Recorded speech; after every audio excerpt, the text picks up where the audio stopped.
Hindi lang pala may kaugnayan, kundi tumatay yung opisyal pa ng mga kumpanyang may mga kontrata sa gobyerno ang ilang mambabatas. Ay po yan sa pag-aaral ng Philippine Center for Investigative Journalism na sinilip din ng GMA Integrated News Research. Ang iba namang mambabatas may kaanak, kaibigan o kaya'y campaign donor na kontratista ng gobyerno. Paano magkakaroon ng hustisya ang mga Pilipino laban dito sa mga putang inang mga kurap na politicians natin dito sa Pilipinas at sa mga empleyado sa bawat ahensya ng ating gobyerno?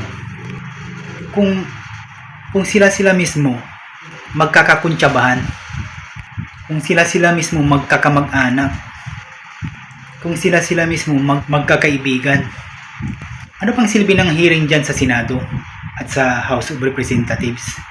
Putang ina, nag-iimbestiga sila. Yung mga kasama nila ang dapat mga imbestigahan. Sa Senado, ang daming mga senador dyan na connected sa mga kontraktor, lalong-lalo na dyan sa House of Representatives. Putang ina, ang dami-dami nila dyan. Ang dami-dami nila dyan na kunwari parang inosente, walang mga kasalanan. Putang ina, sila pa yung mga nag-iimbestiga. Sila dapat yung mga imbestigahan. Kalukuhan yung nangyayari sa Senado at House. Niluloko nyo lang yung mga Pilipino. Sana lang hindi tayo matulad sa Indonesia at Nepal. Sagad ng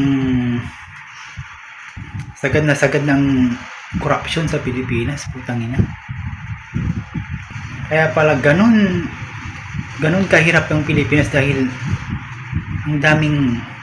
sobrang dami ang korap sa Pilipinas.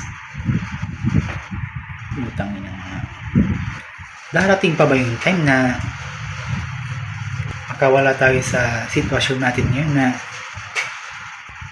ng mga mayayaman na korap, ilalong yung mayaman, yung mga ordinaryong Pilipino na nagbabanat ng buto, na ginagawa ang lahat, walang pagbabago.